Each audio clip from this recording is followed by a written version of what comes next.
from Pop Turn is speaking to Tomaso Sanelli about Thanksgiving, which is now in theaters. Welcome to the show, man. Thanks so much for being here. Thank you for having me. And I hope you're doing well. I'm doing well. Thank you for your time, man. I know it's been crazy on your end. We are doing this on American Thanksgiving, which I think is pretty cool. That is awesome. Happy Thanksgiving, everybody. Happy Thanksgiving, everybody. I mean, we did what I feel like we call like the pre-interview before the interview started, right? Where we just chatted. We did. We touched base a little bit, you know. And you know, I told you, like, I love this movie so much. I mean, this is what the movies are all about, man. Like, you go see Thanksgiving. This is why you go see movies. You see movies for movies like this. Are you conscious of the audience member watching a movie like this while you're making it? Or is there just too much going on? Is that something you think about after you wrap?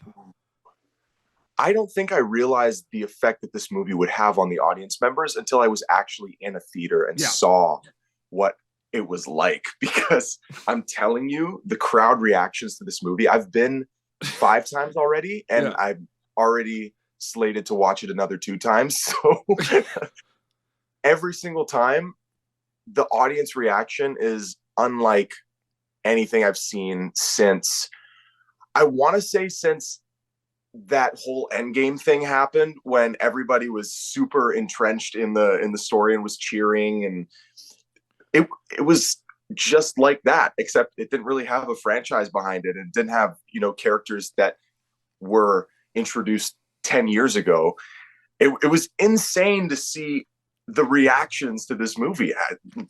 I know. But I feel like maybe you all talk a bit about certain scenes. You're like, man, people are going to go nuts. Like, I'm sure that happens. Yeah. Well, when we were working on it, it was, we expected there to be an insane reaction to the kills that were happening because we were reacting to it. Like, there was Jalen, I don't know if he told you this in his part of the interview, but during one of the kill scenes, which I won't reveal, we won't do spoilers.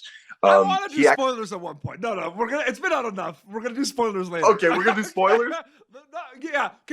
Okay. Spoiler alert for people who haven't watched the movie. Spoiler alert. Okay. Spoiler alert. No, because this one, you don't want to spoil this movie because it's so good going in fresh, right? Yeah. Well, during the dinner scene, yes, at the very prominent kill that happens, which I'm about to do a spoiler. 1, 2, 3. It's me. I die. You get hammered during that hard. Kill, you're hammered. Yeah, and not just a hammer, a meat tenderizer with the little spikes. My grandmother makes cutlets that way. And but yeah, during that scene, Jalen literally had to walk out, could not watch it. So yeah, our reactions on set were just as bad as the ones in the audience.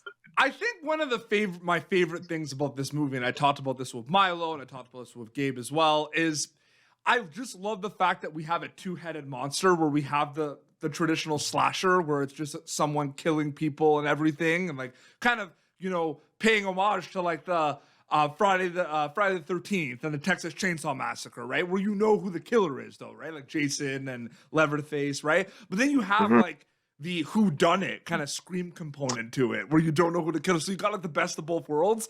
Is that cool to think about too? Like, that's one of my favorite things about it. Oh yeah, I think not only does it have those 2 aspects about it, but I honestly think the filmmaking aspect is unreal. Like, so the DOP Milan did an incredible job. When you guys roll up to the right mart, like you're in the corner, that whole scene, it looks so good. Like how it was shot. Yeah. And you know, it's been getting amazing reviews, and we're so happy. Like, we're literally so ecstatic when we saw the reaction of critics and audiences. We were super happy, but I'm noticing there isn't much being talked about when it comes to the filming side of it. Yeah, the crew. And we got to shout out the crew. Oh, the crew was phenomenal. And the cast chemistry was amazing, but the crew was so dedicated and there for the entire process that, you know, we have to give props. We really do. And they were amazing. Everybody was a big family on the set. I just love the way all your characters are introduced. Like that scene is the best because like we kind of get to know Evan and a lot of the characters a little bit like in the car. We get set up, and then it's just like it's so funny because I saw you did a little like Sony Pictures kind of clip that's on Instagram about this. Where like a lot of this is like, again, spoiler alert, but like a lot of what happened is not fully your fault, but you're a big reason why a lot. Have you thought about this a lot?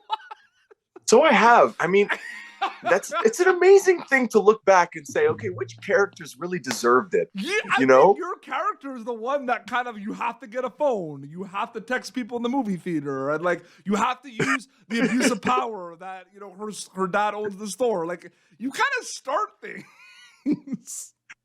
I do start things in many ways. I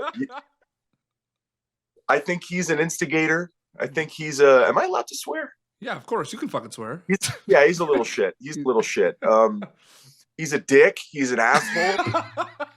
But the thing is, I really think that deep down, there's a good person hiding under there. Yeah, there's a misunderstood component to it. I think the funniest thing that I laughed is when you find out like the game is canceled because Mika's character passed away, and you're like, I'm gonna go play football myself. That was like the best. And you know what? That's the thing I loved about it too. I think, and I'm saying this, you know what I mean? Like the humor in this was like not forced. It just happens. You know what I mean? And like that was one of the like there's some laugh out loud moments in this movie that I was laughing, but like I feel like some of it weren't like done forcefully, if you know what I mean by that. Yeah, totally. Oh, 100%. I think that the laughs just came so naturally. Especially having such talented actors in this ensemble cast. Like having someone like Rick Hoffman or Tim Dillon, I mean, who is I mean, he might be the funniest man on this planet right now. Yeah. And I'm not even joking. I love that whole scene. His scene, his kill scene, just like when he's talking to his cat. Dewey, where is he? His interactions with the cat is like the best. I'm sorry. It's incredible. It's incredible. And I also love that Scream reference in there. Oh yeah, 100%. Eli Roth. I mean, what else is like, I mean, the guy's a genius. I don't think there's anything more to say. I am so lucky that the first horror movie I got to do was with him. Like that's amazing. It's unreal to think about it. He is a guru. He is a legend. He is Mount Rushmore of horror. Like he's in there. Like he's like one of the first things you think of. Dude, I remember, man, when Hostel came out, like I was really young, right? Because I'm born in 1991. And like the talk of the town of like, it's so gory, but like everyone wanted to see it. Like that was a narrative all in high school where people like wanted to go see that movie. You know what I mean? So like, but I think, you even look at Cabin Fever, what we talked about, that comedy, I mean, that's just like the cherry on top of an Eli Roth horror movie, right? Let's be honest. That's like the signature. 100%. Yeah. And then do you have conversations with him about the comedy component of it? Because obviously you have conversations about like the death scenes and everything, but do you talk about the comedy aspect of it with him? We do. I think he sort of directs the way he directed the movie was really interesting because it was almost like he needed that sort of same guttural reaction that you get from comedy to the laughs and also incorporated into the horror. And so it's almost like a kill and a laugh are two essential parts that need to be going side by side. It's hard to explain it in any other way, but he understands it to a T. And I think the pacing of this movie, now that I've seen it, it just reflects, that constant back and forth. You're also dialed in the whole time. You're literally like strapped into a roller coaster. You know what I mean? Like, which is 100%. Yeah, 100%. How does Evan read in the script though? Because you swore he's a dick, but like, how does he read in there, like in the script before you film it? Because I feel like that's a completely different like experience for an actor, even before you film it. Just having the script material. Well, I will say originally there was a scene where Evan kind of has a little bit of redemption. Yeah. And that was taken out. And honestly, I think it's a good thing because I think the less redeemable he is, the more rewarding the kill is at the end of the day. Yeah. But he reads like just that one guy in high school. Yeah. Like, yeah. We always know that one guy in high school. Yep. Oh, yeah. We do. And so, I mean, you can draw on from a ton of different influences. And I even thought a little bit about like some of my own high school experiences. Yeah. And not necessarily, one specific person, but I also used to play soccer. Yeah. And so I understand the whole jock aspect of it. Yeah. And so, kind of that little push of confidence, which might be over the edge, mixed with, girlfriend, high school. Yeah, 100%. Feeling like you're on top of the world. Yeah, no, absolutely. And I do want to ask, because I'm sure there was a lot of times where, like, some of the interactions with the friend group in the movie, there maybe like people would laugh and stuff, but like I want to know specifically because the way you in the beginning of the movie, the way you deliver it would have break the internet. I'm wondering, did anyone ever break or did anyone laugh? Like, I'm just kidding, because the way you're so because again, right? We established he's a jerk, right? He's not a nice guy. Like, you're so delusional when you deliver that line, right? And I think that's a credit to you as an actor, right? But he's like, it would have broke the internet. Like, it would have broke the internet. Did anyone laugh?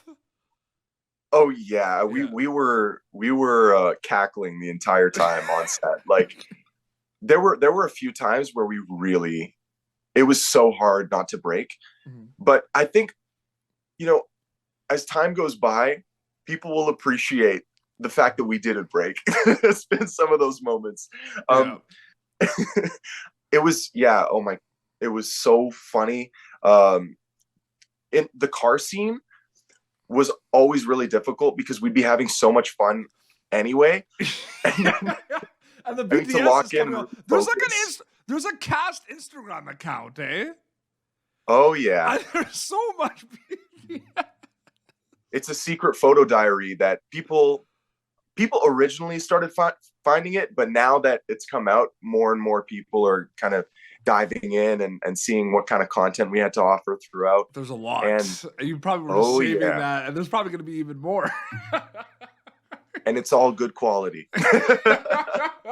There will be more. Dude, that Shake It video, that Metro Station Shake It video that Addison posted, dude, like, that song is Unreal. So good. I remember seeing Metro Station in concert, like, back in the day with like Cobra Starship and We the Kings when I was in high school, dude. Wow.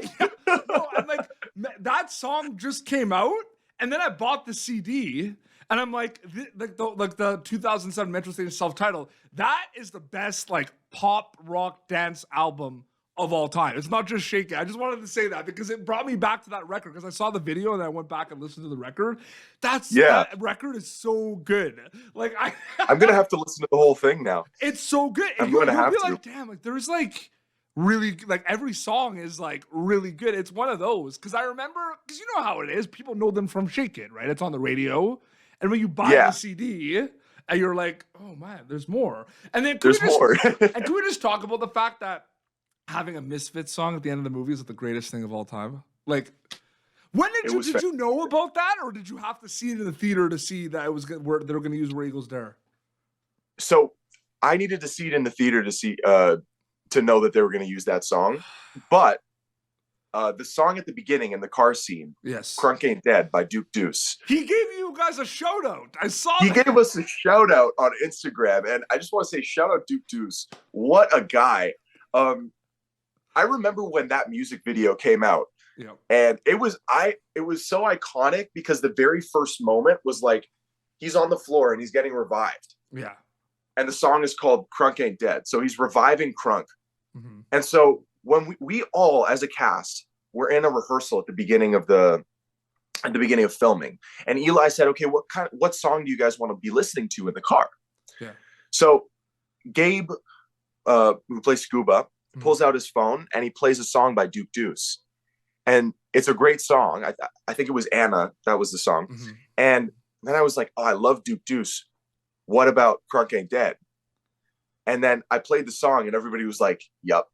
This is it. And then what's the next step? Do you go to Eli and then the producers and be like, "This is the song"? Like, what happens then? So Eli was there and so he listened to it and he was like, he gave that signature smile, and he's like, "I'm on it." We knew it was happening. That's the coolest thing. But yeah, because I'm a big punk metal guy, like I love it. And like the reason why I love listening to like heavy metal and punk music is kind of the similar reason why I love horror movies so much, Tomaso. Is like when I listen to that music, I feel like I'm on a roller coaster. You know what I mean? When I watch horror movies, like it's like the rush. You know what I mean? It's the energy. Yeah, totally. You know what? This movie has inspired me to get into so many different things. But that's like what you want, right? Like that's like the best 100%. To be able to be on a project that can inspire and discover new things. That's like the best part of it, right? 100%. This was a unique project in every aspect, and all good. Yeah, like, dude, I'm gonna go see it again. I'm gonna probably go see it again. Like I have like plans to see it again and again because I feel like at this point you've interviewed almost all the cast. So everybody should go and see it with you at this point. We should do a live reaction. Yeah. But dude, you know what though? Like I truly think that this movie ticks all the boxes of why you should go to the movie theater. If you think about it. Oh, 100%. 100%. And I haven't had when it was announced too. You know how it is too, right? Like it's announced even before you were cast. Like it's announced that they're making a Thanksgiving movie, right? And then you audition and everything. But like the fact that like it's finally out and it like exceeded expectations is like the greatest thing. Oh yeah. It's incredible. It's incredible seeing the reaction to this. And I mean, originally when we started, Sony Pictures wasn't even on board until I think like right as we started. Yeah, because it's Spyglass, right? Originally. Yeah. Spyglass and Sony International, when they hopped on, it was like it was still kind of an independent horror until it wasn't. And so like, you know, to see the metamorphosis of this whole thing, especially because it started 17 years ago with Grindhouse and the fake trailer, and the fact that Jeff Rendell was able to write it, and oh man, everything lined up so perfectly. The end of the strike. I mean, Patrick Dempsey just won Sexiest Man Alive. I mean, if you're not watching, it's all lock it up. It's all lock it in. Eh? Yeah. I mean, people are meant to see this movie in the theaters the way it's supposed to be seen.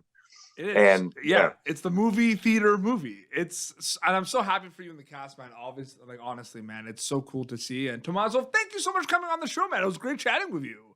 Thank you for having me. This was incredible. This was awesome interview. Yeah, no, I really appreciate that. And so your Instagram account is just your name, right? Tomaso Sanelli?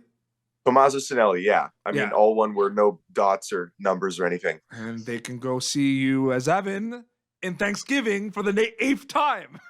For the 8th time. But it's cool that it's like the movie, like we were talking about it, like it's the movie that people like go, like I don't go see movies that much again in theaters. I'm going to be honest with you. I don't, you know what I mean? But like it's a movie. It's one of those ones. You should do it. It actually, like, it is more enjoyable the second and sometimes the third time. You know, bring your friends, bring a date, bring your parents. Maybe don't bring your grandparents, depending on how bad they are with the gore, but maybe you should bring them too. I watched something. There's documentaries, like when you buy like the Blu-ray of horror movies, you see like the BTS stills and stuff, and you see how they make it. I remember watching like the House of Wax one, and like for House of Wax, seeing like all the kills and how they made it, and it was just like, it just showed them like making all the blood and the food coloring and everything, and like it just, I was like, I cannot be like, I know how it's made now, like I can't be freaked out by the gore. So if people want to learn how they can get over the gore, watch the behind the scenes. videos because I hope they release a behind the scenes video about the 100%. prosthetics that were done on Thanksgiving, because we were so lucky to have Adrienne Moreau, who just won the Oscar for The Whale, doing the prosthetics for this. Yeah. And the fact that it was mostly practical effects, I think, bar maybe a couple things, it was all practical effects. Yeah. And the job that he and Kathy and the rest of his team did were unreal. I know, unreal. It's so great. Again, shout out to the crew, right? Like it's the crew, man. Like absolutely. Yeah. But again, man, thank you so much for doing this. This was so great, dude. Honestly. Thank you for having me. This has been Pop Turnitive. YouTube.com/PopTurn for previous episodes. You can of course catch Tomaso Sanelli as Evan in Thanksgiving, which is now in theaters. Until next time, this is Tomaso and Peter Beats signing off. Thank you for tuning in to Pop Turnitive. Make sure to check out our past episodes of Pop Turnitive on YouTube. This has been an Autograph Communications production.